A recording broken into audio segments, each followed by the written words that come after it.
back to New World Next Week. I'm James Corbett of corbettreport.com. And I'm James Evan Pilato from MediaMonarchy.com, stopping information and harmful content. We've got that story plus coordinated responses. But first on this all-medical martial law episode of New World Next Week, our first segment, U.S. ramps up sanctions devastating Venezuela's health sector as coronavirus spreads. This coming from thegrayzone.com, promising to smash Venezuela's government during a maximum pressure march, is what they've called it. Trump has imposed crushing sanctions that force Venezuela to spend 3 times as much as non-sanctioned countries on coronavirus testing kits. James, I don't have it in my stack of links, but I mean, I saw Maduro on TV there showing how the proper way you put on a mask or how to make a makeshift mask. And it just kind of made me wonder if I could imagine Swamp Thing doing such a thing here on American television, which I guess in a way I could imagine him doing that. So again, sanctions, as many folks have said, are essentially war crimes, punishing basically women and children. U.S. imposes new Iran sanctions, complicating coronavirus. This is coming from antiwar.com. Pompeo, who, of course, I never want to miss the opportunity to note, is a CIA liar who, don't forget, he made his bones helping Monsanto block boycotts of their, which that sounds familiar to some other sort of geopolitical situations where you're not allowed to boycott something. Pompeo accuses Iran of being an accomplice to the virus. Last week, Iranian officials emphasized that U.S. sanctions are making their reaction to the coronavirus outbreak much more difficult, leading to both Iran and China to urge the U.S. to put those sanctions on hold for humanitarian reason. And I think it was Ryan Christian at The Last American Vagabond. It's basically, again, it's like the Jack Palance thing of, throwing down the gun in front of him. We force these situations and then go, gosh, you guys suck. You sure can't handle this coronavirus outbreak because we've got crushing sanctions on you. The other bit to tie into all of this, maybe a good news bit to tie in, quarantine the U.S. military machine. This from Global Research. It happened on almost the same day. Italy's lockdown. People confined to their homes across the European Union. Influx of 30,000 U.S. troops in preparation for the Defend Europe 2020 war games against Russia. In the largest display of military might since the Cold War. Across Europe, though, no sports events, no anti-war protest movements. So apparently protecting Europe against Russia is on hold. Why? Nothing to do with protecting civilians against the virus. Again, as Global Research notes, the military need the green light from civilian politicians, the Washington Hawks, the so-called leaders who at least think that they get to decide on waging war. So, James, on this first whole segment of this all-medical martial law episode of New World Next Week, that's essentially a look at the geopolitical angle of coronavirus, no? Yes, but that only covers a tiny sliver of what's going on right now, because everything, as everyone knows, is going crazy in a million different directions. And I think these are going crazy in directions that are completely understandable given the geopolitical framework. Essentially, it's whatever agendas were being pushed before are now still continuing to be pushed, but cranked up to 11. And medical sanctions and what have you are just one more layer on that cake. So maximum pressure march against Venezuela. And here's just another, excuse to try to kick people while they're down anyway. Iran, of course, a target. And how about this one? We could throw this one in as well. Pepe Escobar just had a good article up. I'm also sourcing this from Global Research. China locked in hybrid war with U.S., talking about the China-U.S. tensions that are bubbling to the surface in light of this, and accusations by high-ranking Chinese officials that this is a U.S. bioweapon attack and things like this. I mean, these are extremely important steps on the geopolitical board, at least for bringing out the World War III that has been simmering under the surface to the surface. And on that note, I am going to be writing specifically about that in the newsletter this weekend. I'm going to be writing about the World War III aspect of this, that this is a total war. This is not a war with soldiers on a battlefield. This is a hybrid war of a type that humanity has not seen before. And all bets are off the table. I keep saying that, but it's because truly this is a new paradigm we are being steeped into right now. On the back of, sure, this phony baloney stupid hype over this nonsense virus that's a variant of the common cold and is not going to kill bajillions of people. But the panic that it is causing and the agendas that are being pushed on top of it is, as I say, it's cranked up to 11. So a lot of geopolitical stories that are happening simultaneously right now in conjunction with this. That European war game scenario being called off or potentially being halted or curtailed because of this is an interesting side note to this. Maybe they've stopped the outright aggression against Russia in this particular case and this particular time, but the long-term agenda is continuing to play out. In fact, even more so, even more intensely right now. So it's something to keep our eyes on. Well, I mean, as you and I were just kind of talking about before we started rolling, I mean, this is a lot of things are basically being sort of written and created and conspired about right now.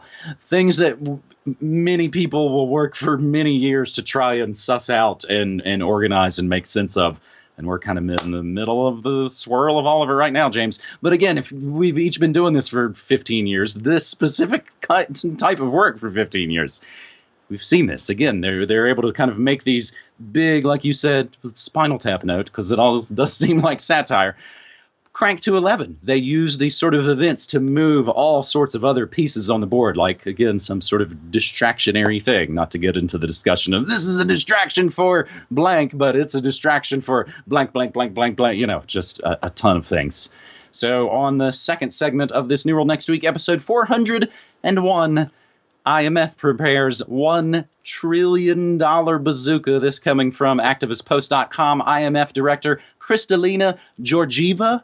I'm not sure if I'm pronouncing that correct. I do have fun mangling names sometimes. Kristalina Georgieva issued a 3-policy prescription post that said should define a coordinated response from the developed economies in Europe and U.S., in addition to declaring that the International Monetary Fund, the IMF, has $1 trillion in loan capacity ready to put to work to salve the economic damage caused by the outbreak. Georgieva encouraged governments to spend more, asked the Fed, of course the Federal Reserve, to consider bulking up its dollar foreign exchange swap lines to emerging market central banks, more central banks. If you like the sort of Ponzi schemes built on one on the top of the other, like a pyramid. She also noted that the 42 bill that investors have pulled from EM markets is one of the biggest outflows in history and will certainly ratchet up financial stressors. And as this second segment is pretty much about the funny money moves being made during this coronavirus outbreak, how big is that Fed liquidity pump? This is like $1.5 trillion, or is it maybe $5 trillion? CNBC reports the Federal Reserve to pump more than $1 trillion in dramatic ramping up of market intervention amid coronavirus meltdown. Wall Street Journal says the Fed to inject $1.5 trillion. But the research from Money Maven, from where we're grabbing this article, of course, links in the show notes for everything cited, as always, shows this to actually be $5 trillion. And this is just blam, just $5 trillion out of thin air, created out of nothing.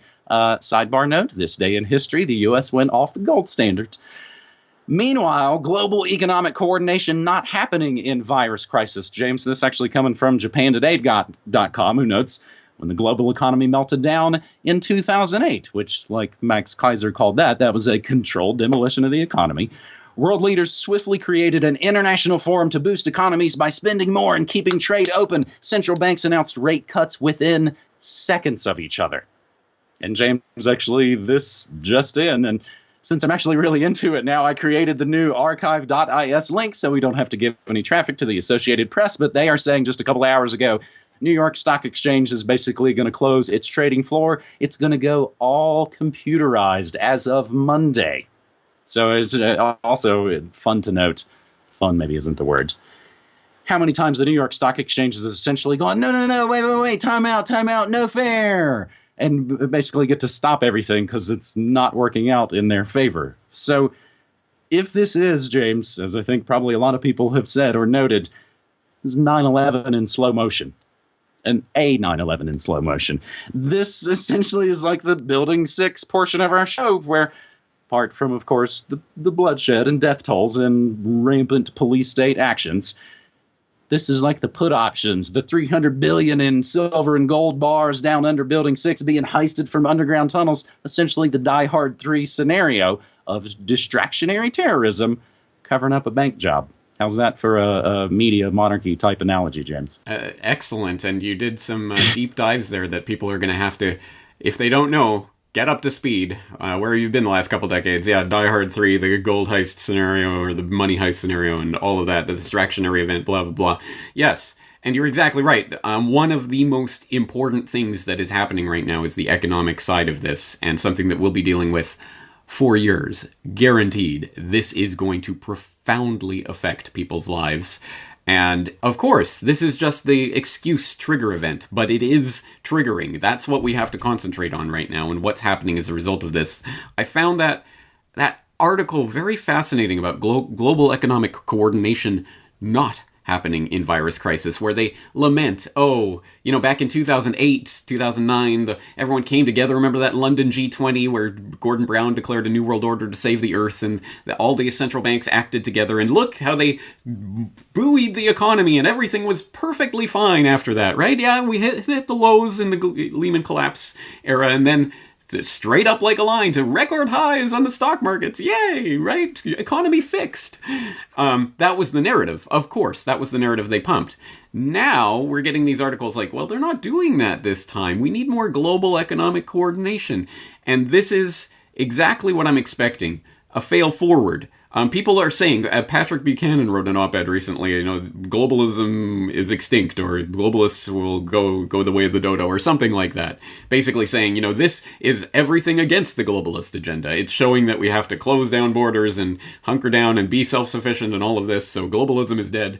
I don't think so. I think they're going to fail forward with this, but you can't fail forward until you reach that bottom, and we have not reached the bottom yet. It's going to have to get to absolute crisis conditions, people crying out for someone to help, before they swoop down as the savior. And in this case, we know the Bank for International Settlements and other bodies have been talking about this for years. They've been blowing this big bubble. These central banks that we essentially dictate to have been blowing this big bubble, and it's going to pop someday. All of those seeds have been planted over the years.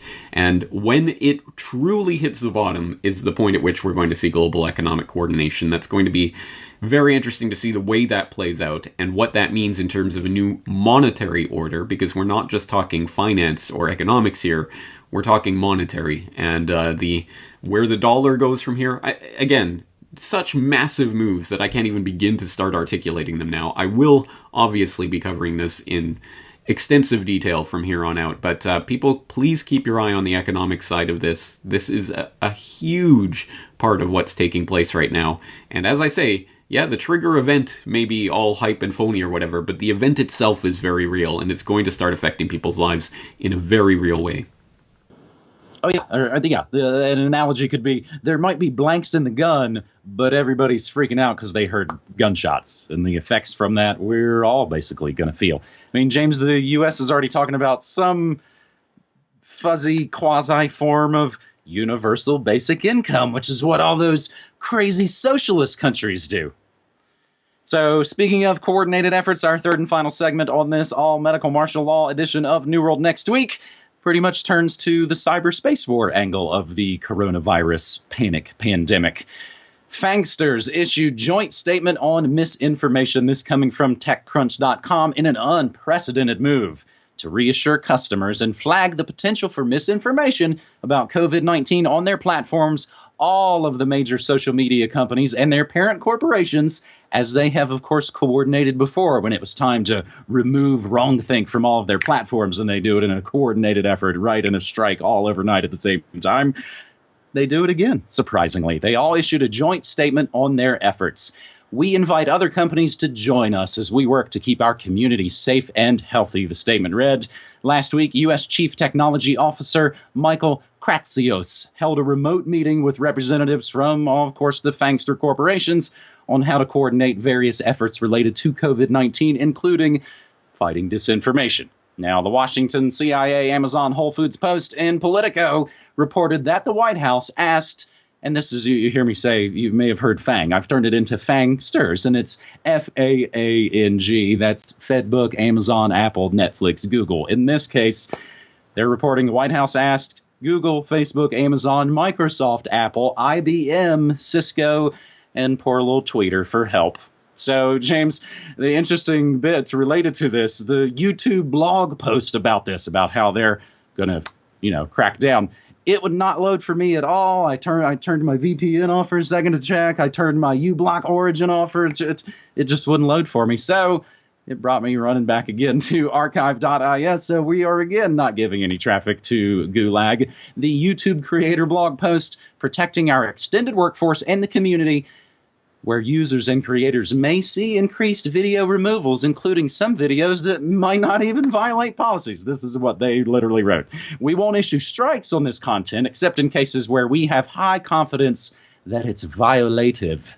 Interesting use of rare words. But James, to put the icing on the gravy here, FedBook hits coronavirus articles with a sledgehammer. Why did I mess up just saying that?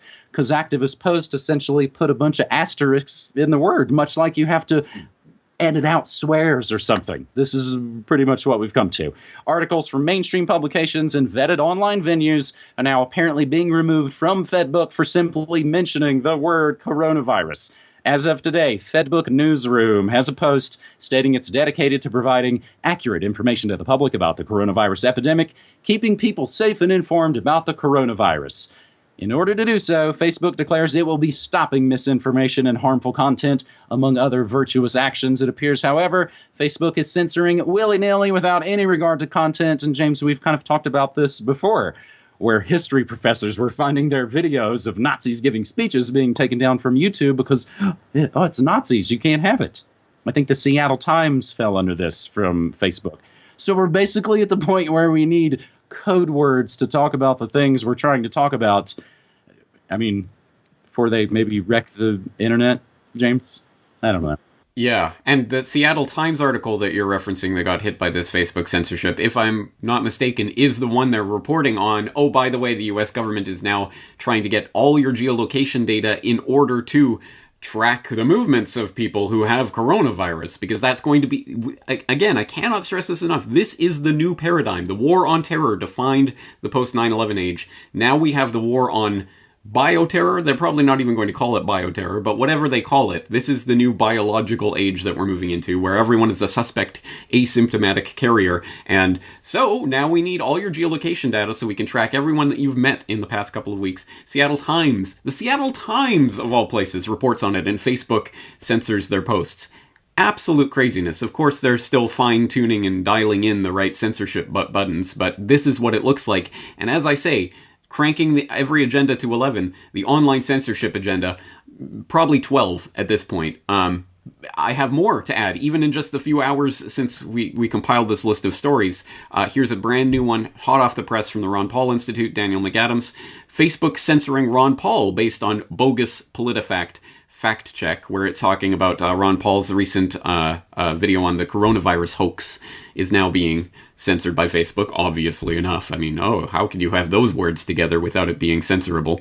And on that note of archive.is, which you keep going back to, I just got an email in from someone. I can't confirm it because it's not happening to me, but they say that their ISP or some kind of content blocker is flagging archive.is as a potentially malicious site, so they have to VPN and disable and whatever, and then Cloudflare isn't even allowing them to get to it. So of course they're going after any site that would get you around some of the censorship or stop giving clicks to some of these controlled platforms. And hey, how about this update, which just came in the last few hours? A Facebook user who has posted our material before notes that she posted our New World Next Week about Lyme disease and weaponizing ticks. Remember that one? She posted that to her Facebook last year. Just now, the Facebook fact checkers have deemed it to be false information, checked by independent fact checkers. It says, conclusion false. The primary claims in the information are factually inaccurate. We were just reporting mainstream sources about that. So obviously, again, this isn't humans running this. This is just the censorship. They've flipped the switch and it is going into place. The online censorship agenda is happening. I've said it so many times now that I'm sick of saying it, let alone people sick of hearing it. But if you are getting our information through Facebook and YouTube and these controlled platforms, you are not going to get it for very much longer. censorship agenda is on overdrive right now. They're not. This is the WHO director is saying this isn't just a pandemic; it's an infodemic. Everything is about this is weaponizing of this misinformation and fake news and all of this that's been drilled into the public for the last few years. This is where it converges, and they're going to say, "Look, people are costing lives because they're casting doubt on what the authorities are saying." This is where the rubber meets the road. Online censorship is here. It is happening. We're watching the gates closing. So again, if you're getting our material through these controlled platforms, you will not be getting it for very much longer. I hope you know, at the very least, our websites and where to go to directly access our work for as long as we're able to do that. Mm-hmm. Mm-hmm. Infodemic's not a bad term. They might call this, the infodemic age.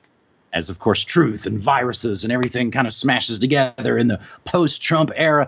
And again, James, on all of these levels, from the geopolitical, definitely the financial and the technological, they've essentially written it all down ahead of time. They're ready to roll all of this out.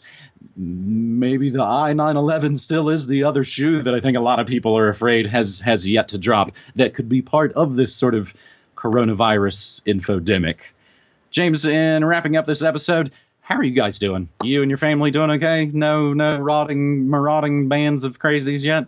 Let me check. Wow. What do I see outside? Actually, very good question, and a lot of people are asking it, so that's going to be my next questions for Corbett. I'm going to show people what is happening in Japan, and I say people will be surprised at what they will see and what they won't see, and I'll explain why that is. So I'll just tease that out for now. But anyway, we are perfectly fine at this moment. Our family is totally okay at this moment.